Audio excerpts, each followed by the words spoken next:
Hi, I'm Dr. Bhargav Raut from Pathofast Lab in Pune.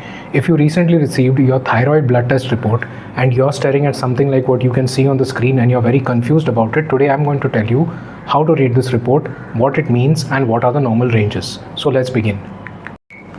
To start with, you need to know what are the parts of the thyroid blood test report. If your report looks like something on the left, you will find that in the first column, there are the names of three tests, the T3 or the triiodothyronine, the T4 and the TSH. Any thyroid report usually consists of these three tests. The next column, that is the one in the middle, actually consists of the list of your values. These were the levels of these hormones that were measured in your blood. Because the thyroid report actually contains three different tests, you will find three values, one for each test. The last column, or the rightmost one, contains the normal ranges for each of these three tests. You can see that this is a report which was done for a female patient, and so ranges include also what we expect to see during different months of pregnancy as well as when a woman is not pregnant.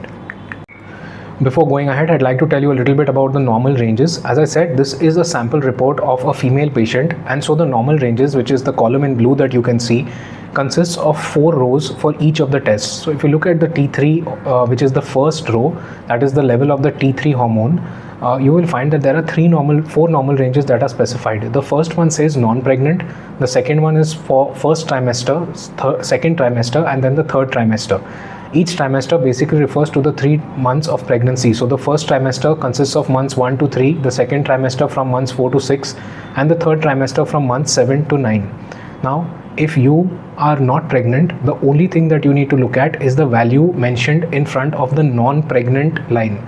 So if we look at the T3 test report, you will find that the first line in the first row is non-pregnant. That is the range that you need to refer to if you are not pregnant for the T3 level.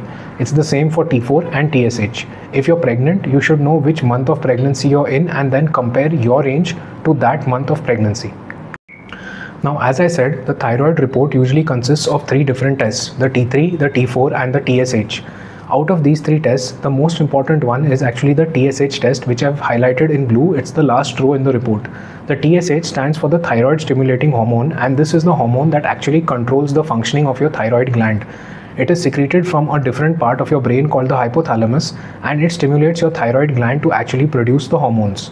Now, the TSH is very important because any changes in the value of the TSH will directly affect you and give you various types of symptoms. The usually normal range for TSH is somewhere between 0.5 and 4, or in some labs it's between 0.5 and 5. It varies a bit, but by and large a range between 0.5 and 4.5 is usually considered to be normal. I have mentioned the range that we use in our lab. You may also note that the TSH level has specific ranges for each month of pregnancy. What's important to note is that if your thyroid is not working properly, if it's not performing well, your TSH level will actually rise because your body will try to stimulate your thyroid to work harder. And it also works the other way around. If your thyroid is overworking for some reason, your body will lower the TSH level and try to reduce the amount of hormones that your thyroid is producing. So the TSH is always inversely related to the functioning of your thyroid. I'm now going to come to the T3 test, which is the first row in the report. The T3 test is also called triiodothyronine. This is one of the hormones made by the thyroid. It's not very important because what actually happens is that the T3, for it to be abnormal, there needs to be a very severe disease present.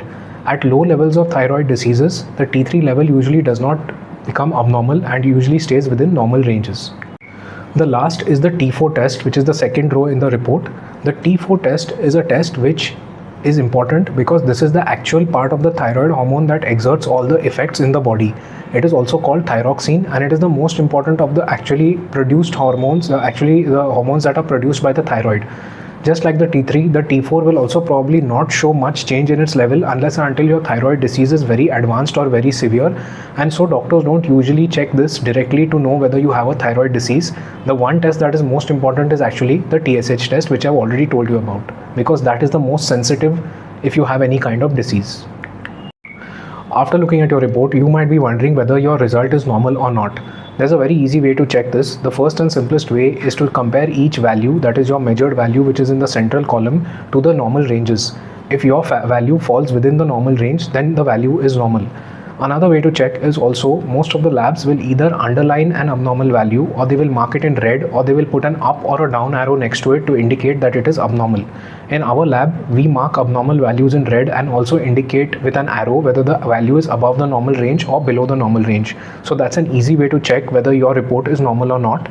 In this slide, I'm showing an example of a normal report. You can see that each of the values are within the expected normal range compared to the particular test. Here I'm showing an example of an abnormal report. The report is abnormal because the TSH level is much higher than what is expected. You can see that it is marked in red and it is also bold, and we also have an arrow which is normally displayed next to it. In this I haven't included that arrow, but usually with our lab we also have a tiny little up arrow next to the value indicating that it is above the normal level.